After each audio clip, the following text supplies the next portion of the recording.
kila wakati tunapotenda kazi yake kwa uzuri. Bwana Yesu asifiwe. Amen. Niwaambia kufikia saa 6 naleta mtumishi wa Mungu kwa neno. Bwana Yesu asifiwe. Amen. Na nimemaanisha. Kwa hiyo nikikuita hapa ukuje umalize wakati nitakuja ninakutoa. Sababu hii nafasi ni yangu.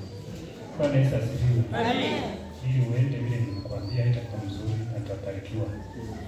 Najua mara nyingi wewe unafika wakati tunaenda kwa neno na watu wanatoka nje wanaanza kutembea.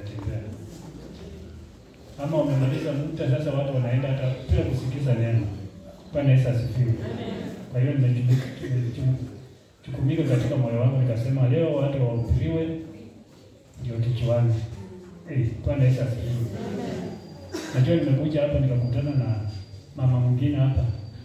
Kaniambia wewe ni mchungaji, nikamwambia ndio. Na wewe uko very smart.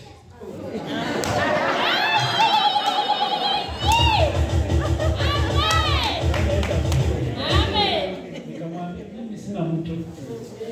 Lakini kama unataka ujue kama sina mtu ama niko na mtu kuja kanisani. Amen. Bwana Yesu asifiwe. Amen. Nimeona nikaa hapo. Sasa kama unataka ujue mtu wangu, ngoja tu neno lipite alafu utaona. Amen. Mungu ni mzuri. Ananipenda na wewe pia unapenda. Amen. Kwa hiyo nataka kuleta kikundi cha praise. Wakuje wa praise, alafu watakuwa wanaandaa mtumishi wa Mungu kuja kunena na kanisa la Mungu. Amen. Karibu mtai na kwa yako.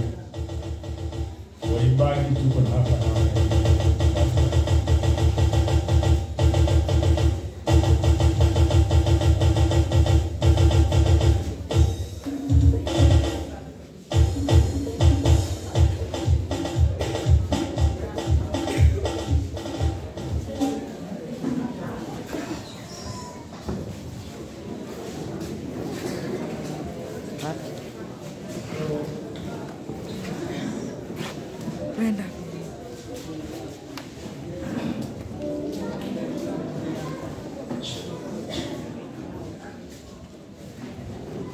Inua tu mikono yako, mwambie Bwana atawale moyo wako.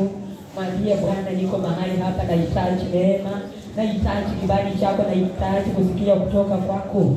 Inua moyo wangu, mwambie Bwana, ninakusongea. Sema neno moja na roho yangu ipone.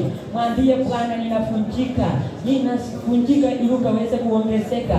Muinulie Baba mizigo yako asubuhi ya leo. Maadamu yeye anaonekana na anapatikana, ananena na mioyo yetu. Yeye ni mwaminifu, yeye ni Mungu wa baraka, yeye ni Mungu mwema. Tunakupenda Bwana, tunakuheshimu. Tukisema unastahili, maana wewe ni Baba, wewe ni mtakatifu, wewe ni Mungu wa rehema. Bwana, tunakukabidhi mikononi mwako maisha yetu, maana wewe ni Baba, wewe ni mwema, wewe ni wa ajabu. Tunakupenda, tunakuheshimu. Tukisema unastahili, mwambie tu Bwana, sema neno moja na roho yako itapona. Mwambie Bwana, sema usinyamaze. Mwambie Bwana, sema na moyo wangu, sema na maisha yetu, sema na kanisa, maana Mungu wetu ni mwaminifu.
ya kinywa chako.